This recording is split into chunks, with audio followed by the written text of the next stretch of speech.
Today we got another session of Proms G event.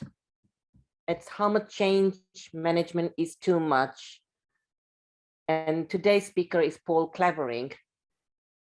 He's got a lot of experience in change management, and he'll also explain how he got into change management.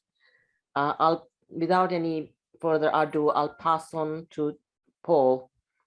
Thank you, Paul. Fantastic. I'm presuming you can hear me, yeah? All okay. Yeah. Fantastic. Okay, first, thank you for inviting me.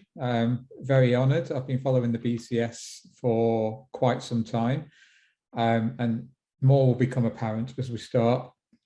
And I just wanted to talk today about something that's really, really close to sort of my heart. So change management can be quite a complex field, and lots of people make it quite complex.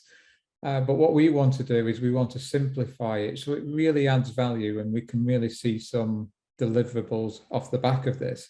So that's what I'm here to talk to you about today. So what you'll see with my style is we try to make this fun, we try to tell stories. So I'm just going to start off and I'm going to tell you what you're going to tell them. So basically, these are the things that we're going to cover today. So we're going to start off with who Just Enough are, and I'm going to give an introduction to myself. We're going to talk about change management and what it is. We're going to talk about the simplest model that you can have, which is the vision, commitment, adoption model. And that's really important to make sure that we're actually moving through those progression. We're going to talk about the cost of doing it poorly. Now that's actually disengagement. So if we don't do change management, workforce become disengaged and the impact that has on an organization. Then we're going to talk about some of the change models that exist out there already.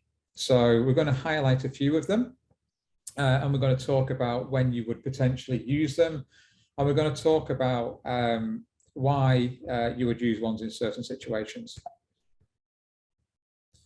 Then we're going to talk about something called the change tracker. So this is a solution. Bear me 1 second, the motorbike's just pulled up literally outside the house. 1 second. Okay, so the change tracker is basically the way that we try to group everything together to see how we can manage change. And we're going to show you a bit of that. We are going to talk then about key change tools, specifically for IT project managers. And then we're going to finish off by actually looking at what change management skill sets you would need. So if this is something of interest, these are the sort of skills that you would probably have to be able to do this sort of role. I'm just going to start off though with who we are, and I'm going to start off with who I am. So my name is Paul Clavering. I've been leading, adopting change for some time, but I haven't always done that. Like most people in the profession, we've transgressed from another profession.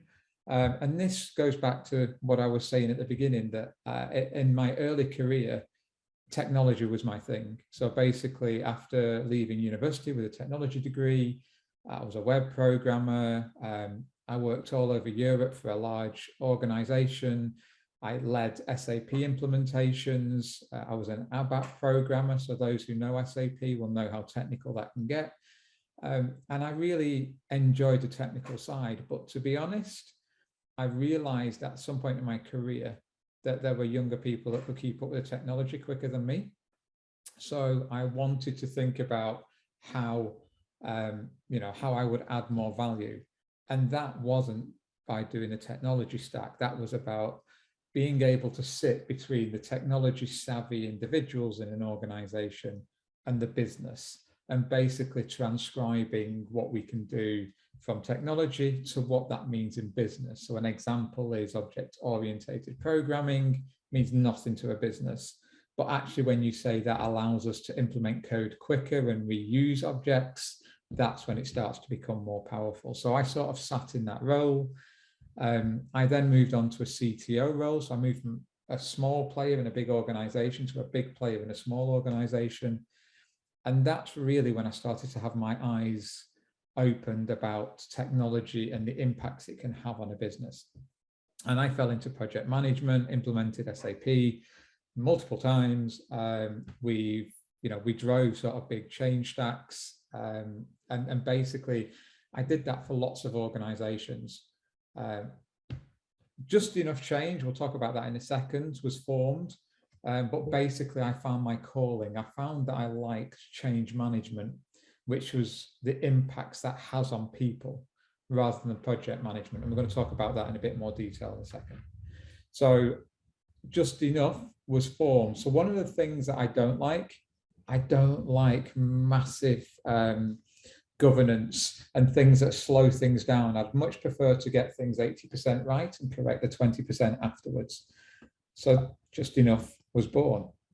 And it was created, like most consultancies, to help organizations deliver their goals and objectives. What we do is we focus purely on the people and simplicity of our solutions to drive adoption. Okay, so rather than having really complicated models, we have things that everybody can understand, and we can drive things through to fruition as quick as possible. And to do that, we have a saying in the business, which is deliver it over, but not at the expense of governance. So if we can deliver things and we can start to make things work, we'll not always get it right, but what we will do is we'll aim for that 80% and we'll improve as we go along. One of the things that we're very, very passionate about is not like your traditional consultancy about having somebody in a business for 6, 7, 8, 9 months. What we generally tend to do is we focus on knowledge transfer. And what we do that from day one. So most of our engagements are part-time with an organization, and we try and help empower the organization to become more mature with change management skill sets. So we tend to have a layering approach. We'll go on, we'll deliver some change management, people will go away and practice it, we'll come back and we'll do it again. That makes it very, very effective. But also one of the other things that we do, we can't do the change for the clients. The client needs to change themselves. What we can do is work with the clients at the right level to be able to drive that change. And we do that through 2 solutions. On the PMO side, we have a product called the PMO in 15 days. It's about taking generally quite immature project and PMO departments and putting something in that's suitable and they can see progress in just 15 days. 15 days is probably spent over, say, 3 or 4 months. But what the results show is they'll show sort of how they're aligned to sort of corporate vision, how they're delivering against the values, and how they're starting to realize some of those benefits. The product I'm going to talk to you a bit about today, but we're going to talk generally as well, is the Change Tracker. This product is very new. In fact, COVID is older than this tool. But what the Change Tracker does is it allows you to basically track your change, improve your change management capability, and to see at a single screen everything that's going on. But finally, one of the things that's really important, and I say this to everybody here, is to have your why. Understand why you're doing something. Everything above is the how or the what. But why do we do this? I mean, you could just go and get a job. So I've got a 15-year-old daughter, Jessica, and she's got quite a rare gene deficiency called Wiedemann-Steiner syndrome. We think there's 200, 250 or so in the UK. So what we try and do is I use Jess as my barometer. So when we're trying to do change, Jess doesn't have grey scale. So what we do is we have a black and white, and that's how we approach change. Okay, and our measures are not about how much money we make or about what cars we drive or how big our houses are. It's about giving back to this community of Wiedemann-Steiner syndrome. And if we can, put awareness events on, and if we can get some of these WSS warriors involved in the business, because let's be honest, they're going to find it hard to go into mainstream business, then that's our success. And basically we want to leave, their lives touched for the better moving forwards. So that's why we exist. If the one thing I will point out on this slide, if this is of interest to you in terms of why you do something, do have a look at Simon Sinek's Start With Why, or Golden Circle. It's a really simple model to understand why you do something, both in business and beyond. So let's just start with change management. So change management can mean lots of things to lots of different people. I saw it best described by Graham Bullen and Tim Creasy over at ProSci, where they basically said the art of getting a solution ready for the organization, that's project management. But change management is getting the organization ready for the solution. Okay, so it's about sort of going hand in hand with the project management team to make sure that all of this delivery that you're doing is going to land successfully. Specifically for this call here, or this presentation here, I want you to focus on it's the people side of change, where IT is the enabler. So let's just say we're implementing a CRM solution. That's a project, and I agree, there will be some change involved with that, but the people's changing behaviors, that's where we focus, and that's what we do with change management. We don't get involved in the delivery day-to-day things, but we do sort of align ourselves to their deliverables to make sure that they're going to be realistic. So the only thing constant about change is that it affects people. That could be a CRM project, that could be an office move, that could be a change in process, that could be anything that affects people. That's change management. And change management is a relatively new sort of profession compared to, say, something like project management, but it has been around for many years, pretty much under the radar. So if you go back to Woodrow Wilson, you know, he already cottoned on that basically, you know, if you're trying to change something, you're going to upset people. You can go back even further, you know, and if you don't change direction, you may end up where you were going anyway.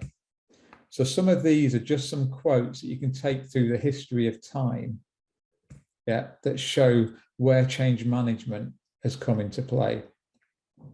This one is my particular favorite, and anybody that knows me will know I say this on a regular basis, and that's if you always do what you've always done, you'll always get what you've always got. Very true words.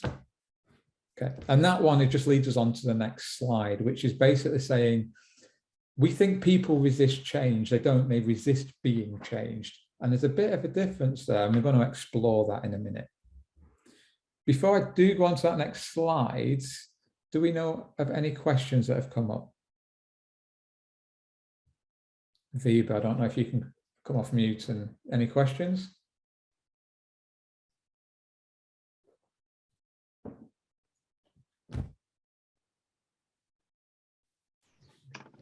I can't see any questions in the chat yet, Paul. Okay, brilliant, thank you.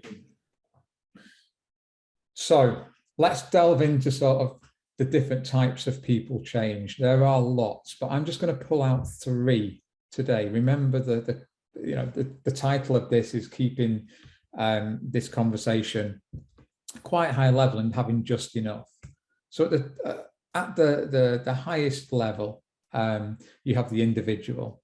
So let's just say I've been asked to do something different. I've been asked, as it says there as an example, moving to an open office environment, and John could have been asked the same. And how we react will be different. And I can give you an example of this exact situation where I was working in an organization in Finland where everybody had their own office, and we went to an open office environment. And what we found was you couldn't just apply the same approach to everybody, because everybody was coming from a different starting point and going to a different end goal, and their journeys would be different. Their motivation, resistance, and psychology would be definitely different. Next level, though, is what we probably find 90% of the work that we do is related to projects.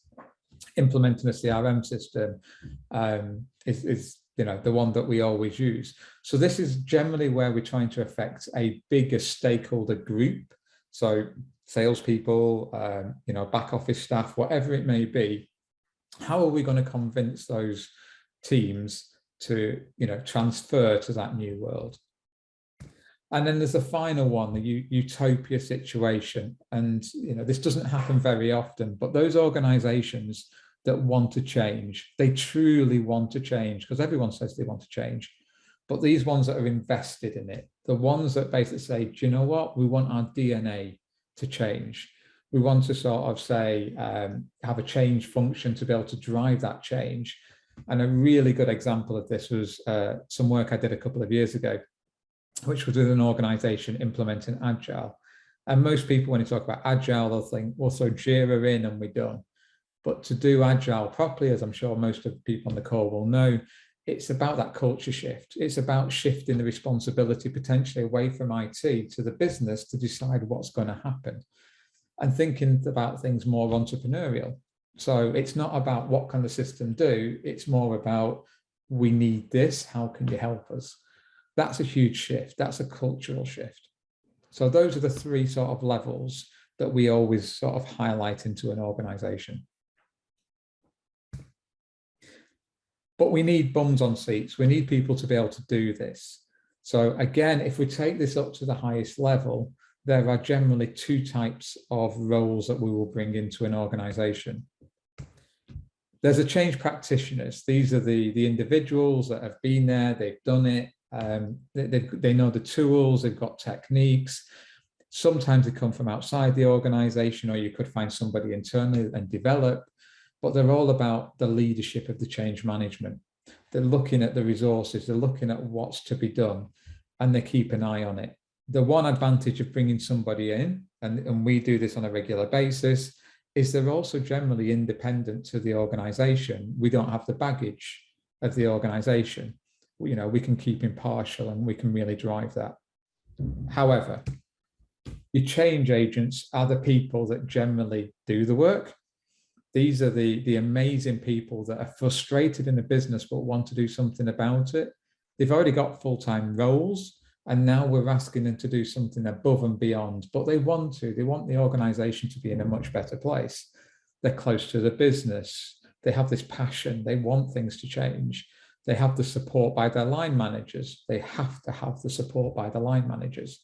But what they are, they're the conduit for the business to basically say, this is what we want to do. This isn't working. We've had an idea. They become that middleman between. And if they work really well, they can actually become their own units. And I always joke, it's a bit like the Terminator film. They become an artificial learning organism in the business. And instead of relying on somebody like me on how to do change, they know the customers, they know the suppliers, they know what will work best. We can work together to come up with solutions. But then how do you drive that change? So I'm going to simplify, and you're now understanding I do like to simplify things. Let's look at an organization.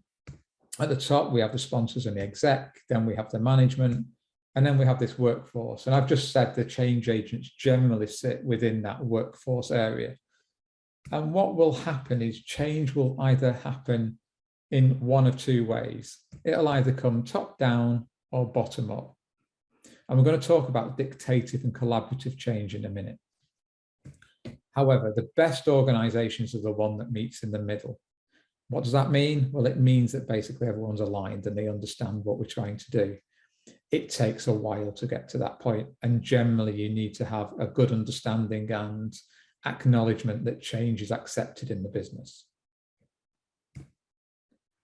So I wanted to just break out into just enough a little bit, and I wanted to just highlight how we drive change. So we thought about this for some time, and at our highest level, this is what we think change is. So a part of your deliverable will be, why are we doing it?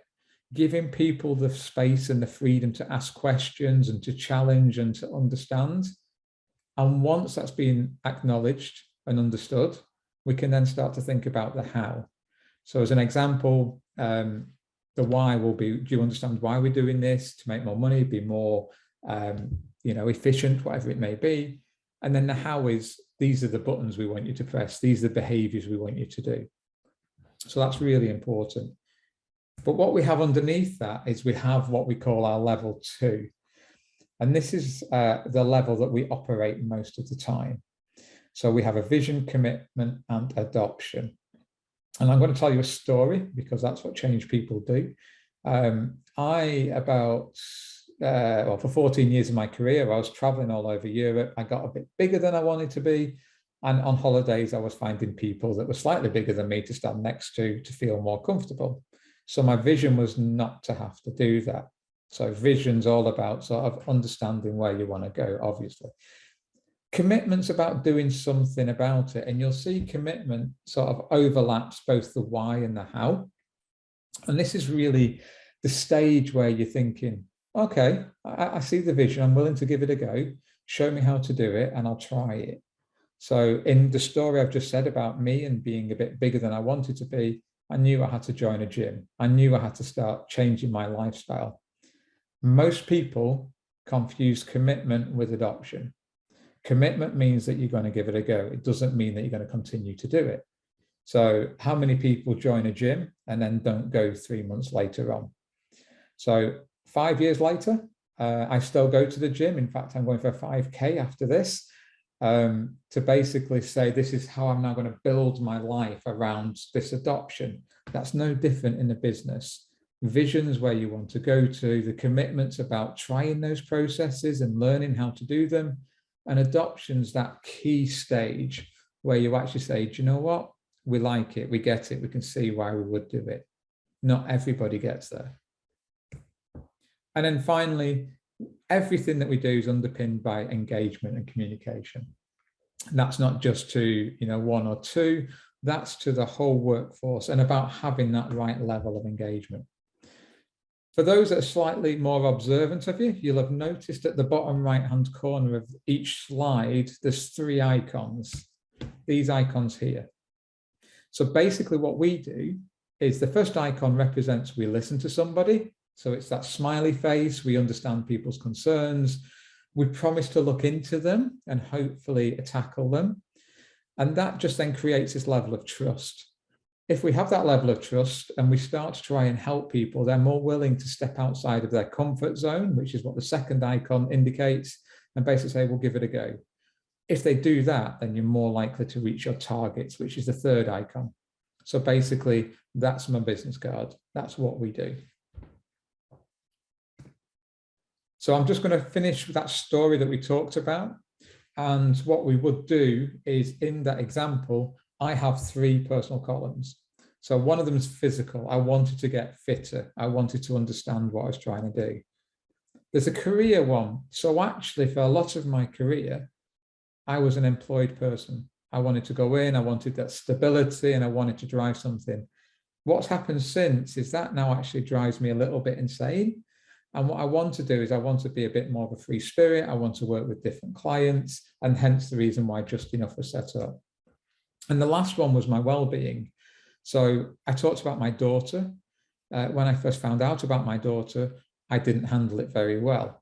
And that for me was a certain part of my life that I don't particularly want to go back to. But what I have now got is triggers. And those triggers are really important. And when I can feel them coming, because my daughter does have quite a lot of challenges, we do something about it.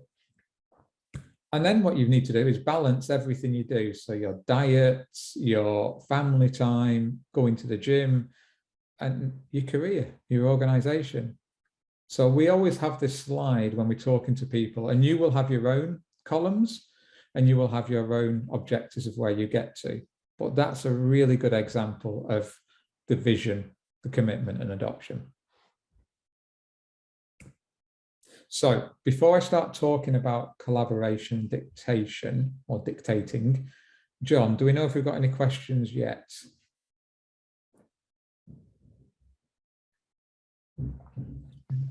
Hello, Paul. So there is a question in the chat box from James Best, asking, do you differentiate between change management and change leadership?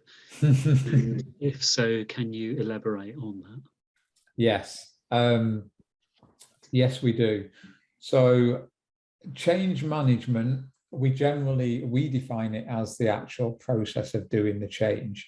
So, this is the process. So change management can be related to the model. The change leadership It's more about the skills to drive that. It's much more harder to sort of split out and, you know, write down what this is. When we come to the skills at the end, that's the change leadership. That's about how we can work as individuals to try and drive change. It's a really good question, because one of the things we're starting to see is a move away from change management and starting to call the profession things like business readiness, something similar to that, because it's got a much less hands-on negative connotation about being, you know, you're going to change, we'll just manage you. It's not meant to be about that. It's meant to be about the leadership. So we do talk about the difference too, yeah. Okay, let's carry on. So collaboration versus dictating. So you will generally find organizations will sit on one side or the other side. So dictating change is where change is driven. Often this is standard. So if you think about regulated industries or the army, you know, that's very much dictated change. We are going to do it this way. You get used to it. It's generally driven from above, and it's to achieve specific goals. And it has a place in the society, and it's not necessarily bad either. So when they replaced the paper version of the driving license and we had the card, I was working for a vehicle hire company, and basically we had a dictated change. We have to change our processes by this date, come what may. We didn't have a choice. But collaborative change is the one that's more fun. It's where we're starting to get everybody involved, and we talk about a vision and what it means to them. But we have to take that into consideration as well. I've seen too many organizations that basically say they're collaborative, but they're really not. What this does drive is a more engaged workforce. Okay. What the best organizations, in our opinion, are the ones that are collaborative and dictative when they only need to be. So if we do lose the workforce and we do have a disengaged workforce, we have a problem. And it shows why what we do is so important. So I'll just give you some stats here. So 61%, these stats are taken from the links coming up in a minute, but basically these stats basically show 61% of organizations, 61% in organizations are generally disengaged. It's quite a scary fact. And what does that mean? Well, it means if you can drive that engagement level up, you're going to have less turnover. So the stat above, there's another stat off the back of it, which basically says at any time, an organization, 1 in 4 people is looking for another role. Okay, I'm sure you've all heard of the Great Resignation. I'm sure that's even higher now. So there's a bit of an issue about this continuity. 41% reduced absenteeism is driven when you've got an engaged workforce. So that makes up why it's so expensive if you don't do this right. And basically your profitability will be up. That makes sense, but this is the fact that what this means in the UK. So last year, disengaged employees cost the UK economy 340 billion. Yeah, that's a lot of money from people being completely disengaged, taking time off, looking for other work, leaving, having to bring other people in. There's lots of challenges in there. So it also shows why change management, change leadership, business readiness, whatever we do, is so important. And what does that mean in terms of a cost? So one of the biggest challenges we have in an organization is we often get labeled a fluffy part of the organization. But there's a website out there called Perkbox. And if you do nothing else, have a look at Perkbox. They've got a calculator. And for the purposes of this presentation, I've assumed we've got 500 staff in a company that's based in the IT industry, meeting the industry standard salaries and absenteeism. And every year, the cost of disengagement for that organization and not doing anything about it is about $500,000. That's a significant impact to your bottom line. Okay, so I go and have a look, and you can put your own stats in there, and that might be something that you want to take back to your organization. So let's switch to change models. So just like Project has got Prince 2 and others have got others, change does have a whole myriad of change models. Some are better than others. And as I promised at the beginning, I did say I would highlight when I would use certain ones. So if we start off with McKinsey's 7S model, this is one that's been around since the early 80s, obviously developed by McKinsey. And we use this when we go into a new client. So basically the 7S allows you to really sort of get a good understanding of where the organization is from a quick, clear snapshot. We don't find it sort of goes into that granular detail, but it's really useful to highlight where we think the potential problems are in a business very quickly. And it's split between hard and soft S's. So the hard S's are things like strategy. Is it known? Is it clear? Is it being followed? The structure, do you have an overgoverned structure, or do you encourage entrepreneurialism? Systems, are the systems easy to use? Are they complicated? Do you have too many? Not enough? And then there's the soft S's. So these are a bit more difficult. So shared values. So do people share the same values as the organization? And then you have the style, the staff, the skills. And what we do is we basically take it into this sort of model, and we'll report back to an organization where we think they are, where they think they've got problems. So if you've got problems with, say, skills or problems with structure, that's two very different things. Structure is all about engagement and communication. Skills is all about learning and development. So it's a really good tool to be able to sort of dip in and say to an organization, this is where you probably need to focus. So John, I think a question might have popped up.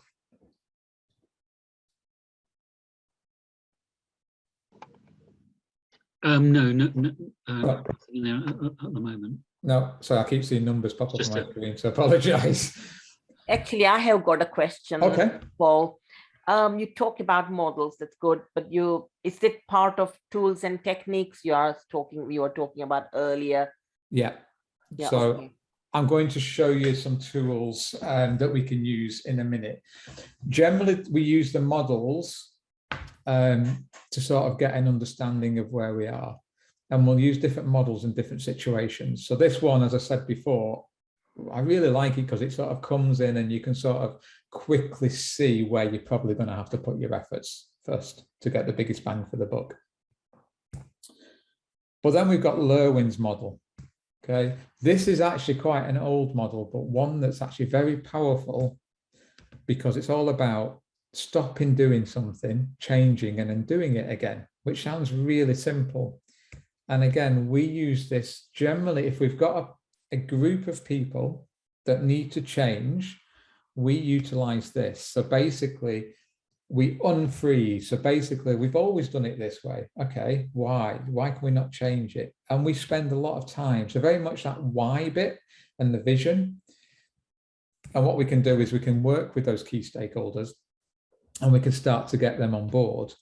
And what you'd physically do there is, or mentally, you draw a line to basically say, we know that's worked for us up to now, but there's a better way, work with us and we'll drive this change. And the change could be a process change, it could be whatever it is, but we work very closely with that group of people to understand the change impacts that we're going to have. Once we've done that, is then we can say, right, we've got it, we understand it, let's give it a go, you're committed, let's move you through to adoption. And this sounds really simple, but actually what we're looking to do here is we're trying to take people on this journey. And this is done mainly through something called the change impact analysis, which I'm going to show you in a few minutes. One of the most popular ones out there and most well known is Kotter's. So Kotter's is fairly recent, so late 90s. Started really gaining some traction in early 2000s. And guess what? It's got 8 steps in it, which is where it gets its name from. And we find this is really useful for trying to sort of do a plan. So you start with creating that sense of urgency. So basically, you know, we need to do this. You know, our competitors getting ahead of us. We have to do this quickly. Then we build the guiding coalition. This is about the people that are going to help us steer this. We then form the vision and initiative. So basically, let's make it a bit clear. Let's make sure we can understand. And then we have an army. The army is this brilliant army of change agents that are coming out, helping to try and drive this change. We then, the next two stages happen quite quickly. So enable, you know, removing those barriers, and let's get some quick wins, some short, quick wins. Let's not go for the big bang. Let's try and get one or two minor wins, because people will then start to see it. We can then sustain this progress. We can then continue to work at the speed we're working at. And then basically the change becomes adopted. It becomes the norm. I've also seen it represented this way recently, and I really like this. So basically, you know, you take it through the 4 stages. So the climate, engaging, enabling, and then sustaining. So all of these models are very good, but you'll see that actually in context, they don't deliver anything. This is one of the most recent ones and one of the most popular ones, certainly now. And this is ADKAR. So this is, you know, from the 2000s. It is primarily focused on that individual change that we talked about. So taken from their website, you can see by having clear goals, a simple framework, and basically simplified language, we can help try and drive change at an individual level, which in theory should then drive change at a bigger level. And what that means, or the way that that's done, is through the 5 stages. So awareness, desire, knowledge, ability, and reinforcement. Now, ProSci and ADKAR do have their own tools that relate to this model. So if you go on their training course, you get access to sort of the tools to be able to do this. It's one of the only ones that I'm showing you that actually has its own tools to be able to do this. This one is probably one of the most overused ones, the Kubler-Ross change curve. But actually, it does have some merits. Okay, it's probably the one we use the most to try and tell people about the change journey. Okay, it assumes lots of things like the change journey is always going to be the same, and lots of other things. So it's got some limited merits, but actually it came out sort of late 60s. And it was to do with sort of the stages that we go through when somebody close to us passes away. Okay, so how do we deal with bereavement?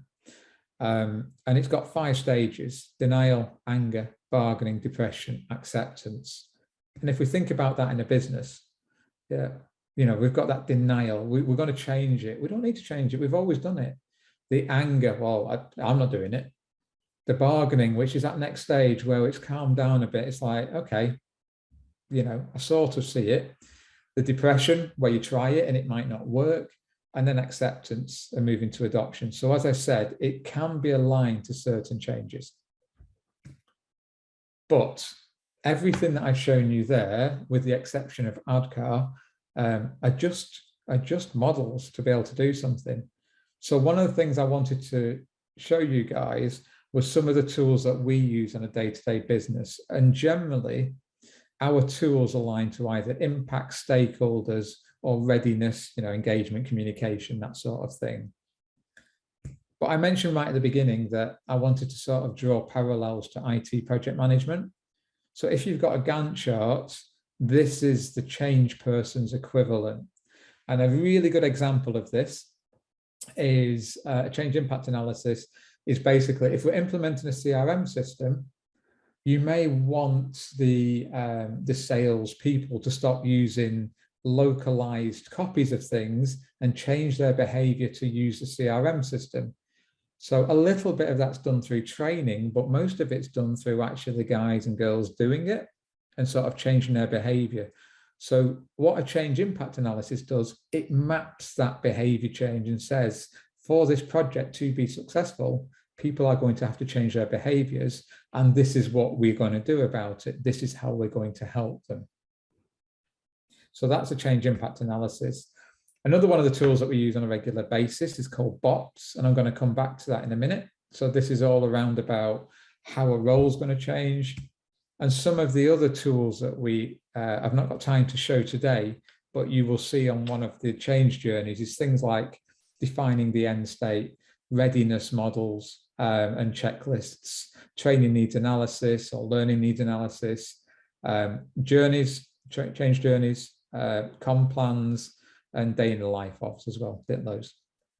But I'm just going to focus on those two, because if you take anything away that sort of you're going to impact in what you do, a change impact analysis will increase the likelihood, if done correctly, of your project or your change landing, because it doesn't just map business changes, it looks at the mitigations as well. And what we do is we highlight a line and we basically say, this is the change, these are the groups of people that are going to be affected, and this is the level of impact. And what we can do is we can generally tailor that to a particular part of the business. And what this allows us to do is roll that up and basically say, sales guys, we've got quite a lot of change coming your way. So we need to sort of think about how we can get to that end point. One of the most important things it does is it includes a change owner. So basically, who's going to own that? And the answer to that question is not me as a change manager. Yeah, it's somebody in the business, someone that's like a sales director or somebody else that's going to commit to driving this change with us. What it does do is it shows any step changes. So you don't necessarily go from A to B. There may be steps in between to get from that. It will also highlight any barriers and dependencies. So we can't do this till we've done that. But what we do want to do in the mitigations, what are you going to do in terms of awareness, education, readiness, and adoption? Those are the 4 key areas that we always go back to. For those that do know me, I'm not a huge fan of Excel, but it is generally Excel based, and it is the Gantt of Change. There are other ways of doing this. I'm going to show you the change tracker. I'll highlight that in a minute, but there's also smart sheets and other solutions that you can use to drive this. Well, then we also talked about Bops. So Bops are basically behavior, organization, process, and systems. And it answers the question, what's in it for me? So if I'm a HR administrator, what's changing? What am I expected to do differently in those 4 key areas? It's on a single page, so it's kept simple. And you'll notice that the S is a small s. So I know I'm actually talking to an IT crowd, majority at the minute, but it's really important the system is not the change. The behavior or using the system is the change that we want to drive. So let's move away from the system being the change and actually change the behaviors. And what it does do, if you do this early enough, it allows the business and those impacted to raise any questions that they've got. Okay, so what has happened to me in the past, that's happened in training. It's a nightmare when it happens in training, because you can't do training, you're just answering lots of why questions rather than how. And then the other one that I was going to show you was a day in the life of. So this is a really graphical solution, and it basically is a really, it goes quite similar to the Bops. And what you can do here is you can say, this is the existing role, this is what it's going to look like in the future, and this is what a typical day might look like. It's generally very graphical, and you can map trigger points between the as is and the to be, but it will show you steps that will happen in the new world. And it's about educating and making people aware of what that role looks like in the future.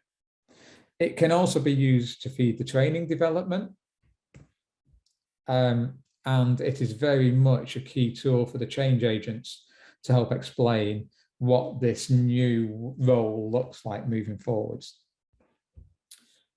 So I just showed you 3 sort of solutions there. And they're really, they work really well.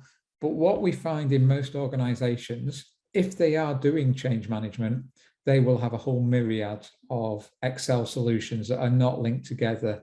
And even worse, 2 change managers managing the same people for 2 different projects in 2 different ways. So this is where, and I was excited at this bit to talk to the BCS, my technology background, my programming background thought about bringing this closer together. So we've created the change tracker.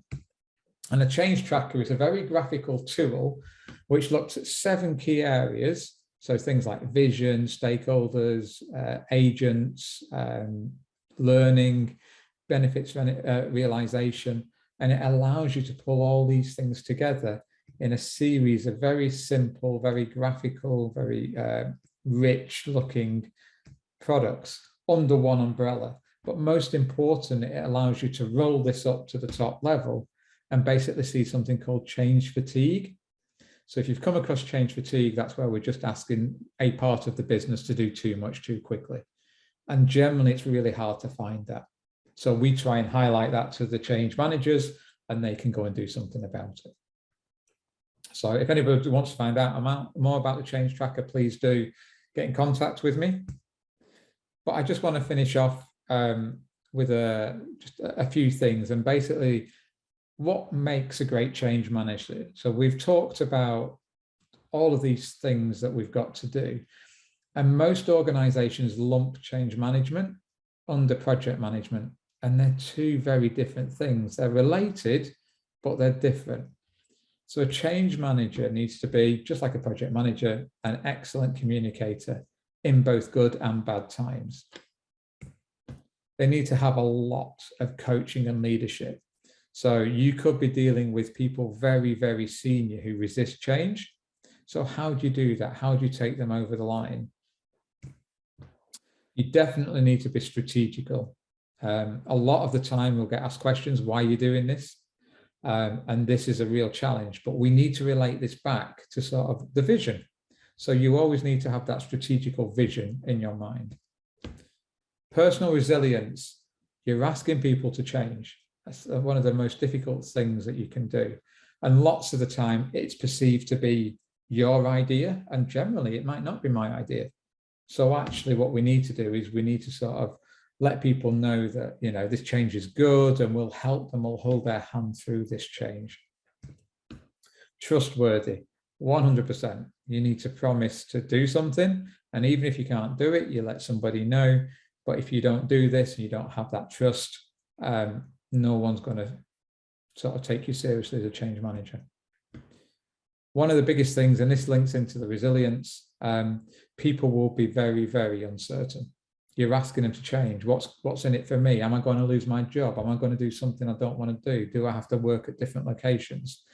So there's a lot of the role, which is basically working with individuals to basically clarify what the change will be and to help them through that.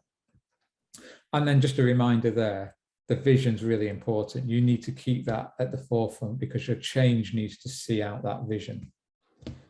And just a couple of others there. So you do need to be able to influence others. You know, you can't have everybody saying, I want to do this, I want to do this, I want to do this.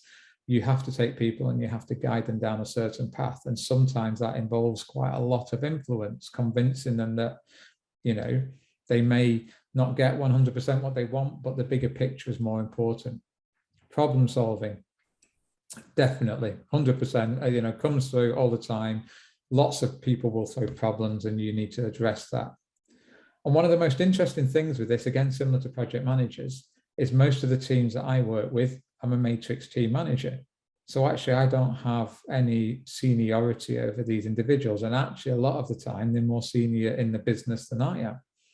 So how do we work with them? How do you convince, how do you break down that silo to convince them to do something different?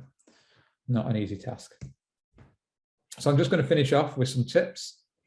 So basically, the best thing to do, although this doesn't happen very often, start to plan the change at the beginning. If you can start at the beginning of something, that's amazing. You can start to understand what the vision is. Probably 90% of the work that we do, we don't. We get brought in when something's gone horribly wrong at the end and we need to just fix it.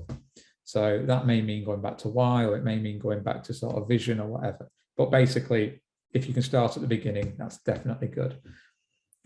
Alongside that is a heartbeat. If you can keep that heartbeat going throughout the program, the change, the project, whatever it is, people start to acknowledge change, they come back, you become a trustworthy part of the business, and you can become a really good escalation route.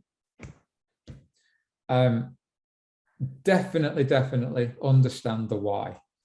Yeah, so it sounds really simple, but understand why we're trying to do something before going on to the how. I had to train 50 ex-headmasters and mistresses about how to use a new solution. That was all about the how. And I spent my whole training course telling them about the why. And actually, we had to then do the how again. So the why is really, really important. Not everybody's the same. So when we go in and we go into certain organizations and they say, we've done a training program, people learn differently. There's different personas in a business and how they adopt and how they learn. So some people it's on the job, some people it's online at their own pace, some people it's in a training room with other people that they can chat to. So actually just have a think about that, understand that. And it doesn't mean that you have to have 500 different solutions, but giving people in the organization different options goes a long way to sort of getting that buy-in. Communication goes without saying, but one thing, it's to all stakeholders. So that's to everybody, your change agents, the people affected, the sponsors, what we call the change terrorists. So just because somebody doesn't like the change doesn't mean we should stop talking to them. We should get them in there and understand it. Because actually, if you can convince what we call the change terrorist to change, that's really powerful. They will probably go and tell other people. And by doing nothing additional, you'll get other people on side. Prepare for the unexpected. Brilliant. I didn't prepare for COVID, I'll be honest. So that caught us a bit by surprise, but you just try and prepare for as much and actually assume that nothing's going to go, simpler to plan, because there will be lots of things that go wrong. So just finish off, tell you what we've gone through today, and then we'll start to look at some of the questions. So we talked about who I am and who we are. We talked about why I do what I do. We talked about Jess. Talked about what is change management. We talked about sort of change management being that part of the business which is getting the organization ready for the solution. We then talked about the difference between commitment and adoption, if you remember. So we had vision, commitment, adoption.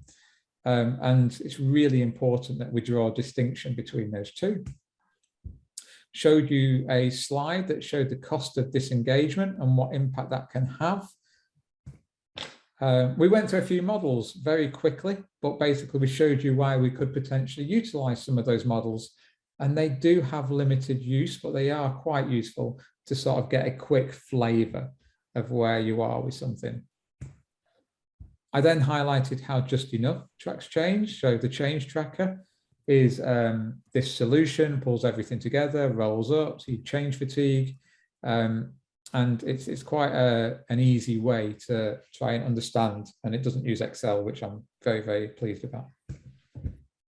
We then looked at some of the key change tools for IT project managers. So we looked at things like Bops, we looked at day in the life of, and we looked at the most important one. So if you are an IT project manager, implementing a change impact analysis will massively, if done correctly, increase the chances of your project landing more successfully.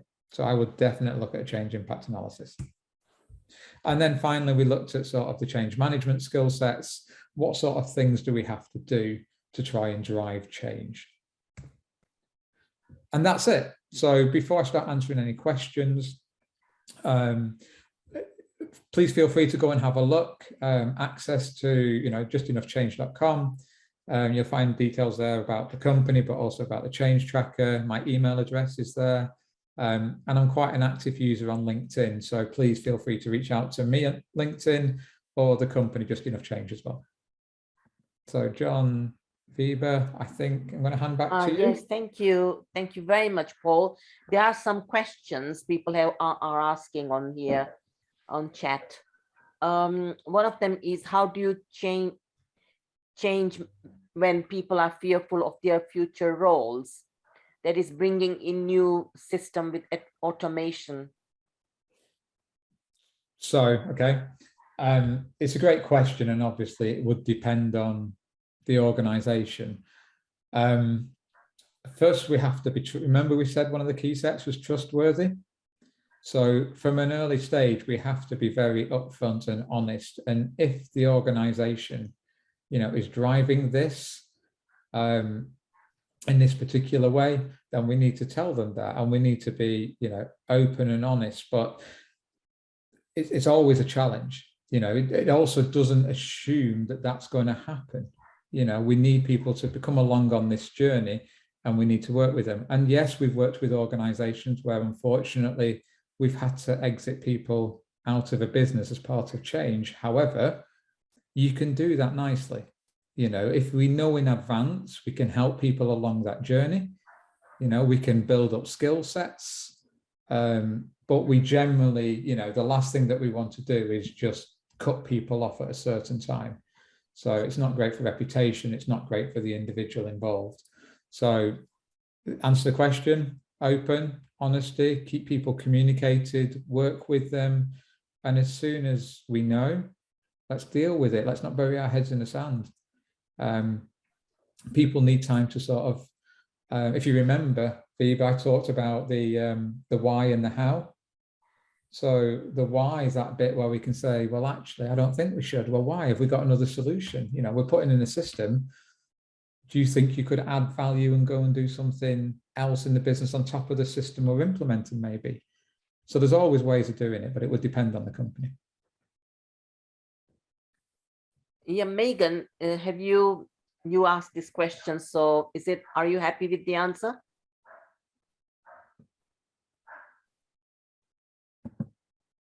Megan? Okay, there are some other questions as well. A couple of people want to know, Amanda and Megan, Paul, how do they get on with they are interested in Change Tracker? How do they go about obtaining it? Can you please go through that? Yeah, the easiest way is to reach out to me on an email, and I'm more than happy to do a demo of what the solution can do and see if it's suitable for an organization. It's not suitable for everybody. So I'm more than happy to do that. But if they were to send me an email at paul@justenoughchange.com, or if they could go to justenoughchange.com, there's a form there that you can fill your details in, and I can come back to them as well. Okay, thank you. There's another question here from Tahir. What tools do you advise on using to track change benefits? Oh, great question. The obvious answer is the change tracker.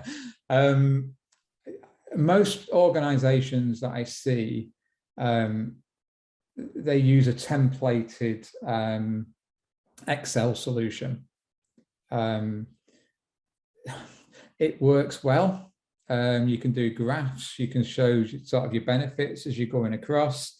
I'd probably recommend finding a template that's most suitable to you. Or again, I don't know who asked the question, sorry, but if the person wants to reach out to me, I've got a few templates that I can send out. If they want to have a look, I'm more than willing to do that. Tahir, that's what you need to do. Contact Paul directly on the email. Take a note of it.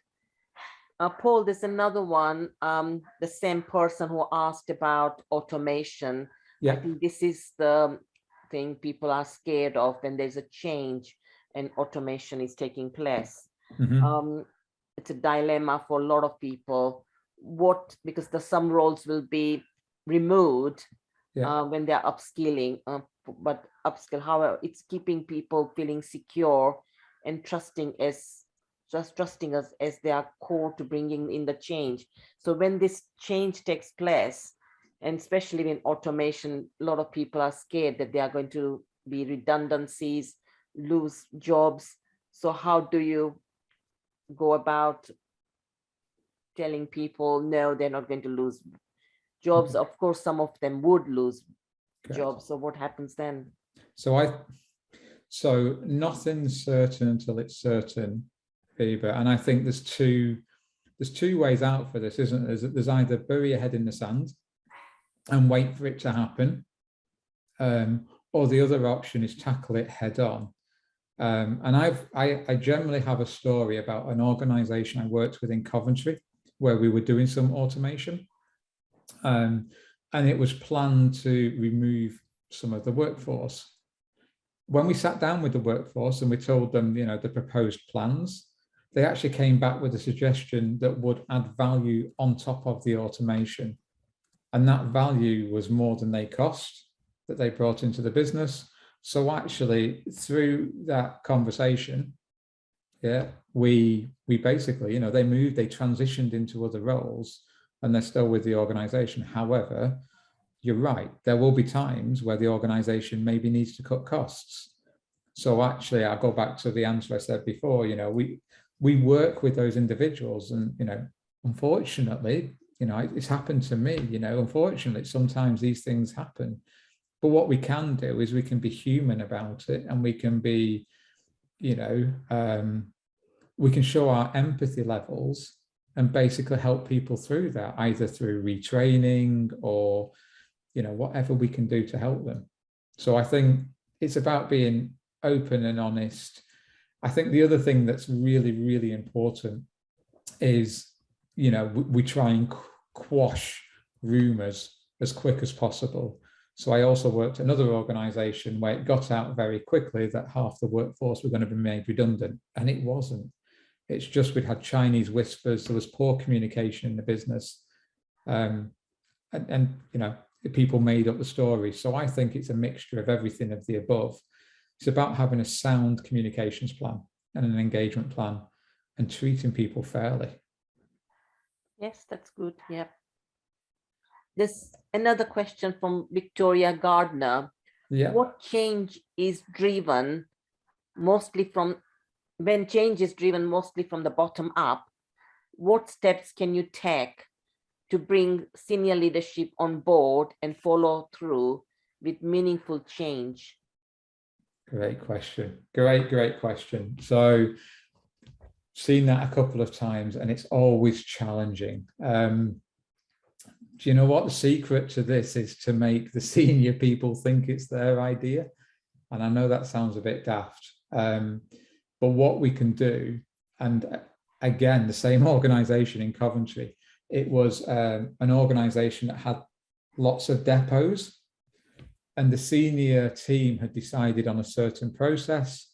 And when we talked to a few of the depots, they had some other ideas. Yeah, and those other ideas were actually better than the ideas that the senior person had, because they were doing this job in and out. And it was daft things like making, so this was like for workshops, you know, like vehicle workshops. And it's about having more units and having tablets so they could actually update systems quicker, so the turnaround of vehicles could be quicker. And it just hadn't been considered at that high level because it was perceived too much of a cost. So what we did as a change team, we worked with these individuals and we basically built a business case. And we said, this is what we've got. We think we can increase our efficiency by 10%. Therefore, this is the value of doing it. They like facts and figures. Senior people like facts and figures. That's what they're measured on generally. So basically having a business case of showing, you know, that's there. And you're also, the hidden benefit of that with this company was you're driving people power. Yeah, all, you know, people felt like they had a voice. They felt like they could make things change because they were at the coalface. They were the workforce. They could see this. So I would say work, if you want to drive change bottom up, you've got to have a sound business case.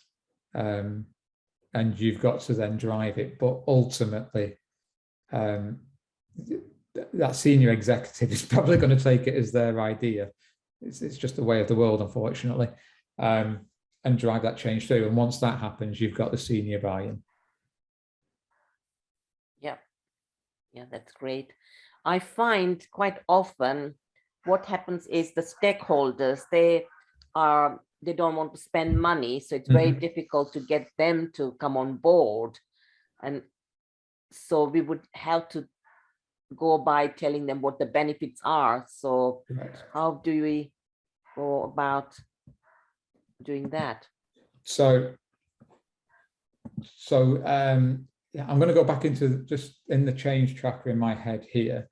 So one of the things that we do in the change tracker is we break the business benefits down to four key areas. So we talk about is a benefit a management insight benefit? So it's going to give us more data to be able to make better decisions. Is it a regulatory benefit? So basically, if we do this, we adhere to whatever regulation they're in. Is it a financial one? So it's either going to increase our profits or reduce our costs, or it could just be something else. And what we do is we group those up together and we basically show people and we say, so if you've got 10 benefits, this is how they're split. This is the target state, this is the current state, and this is how long it could take to get from A to B. And that's very graphical. It's really easy to see. Because one of the challenges we've got, I keep talking about a CRM system. You don't get the benefits of a CRM system when the project closes. You get it 12, 18 months later on. So actually, we use the change tracker after a project's finished as well to make sure that we keep tracking those benefits.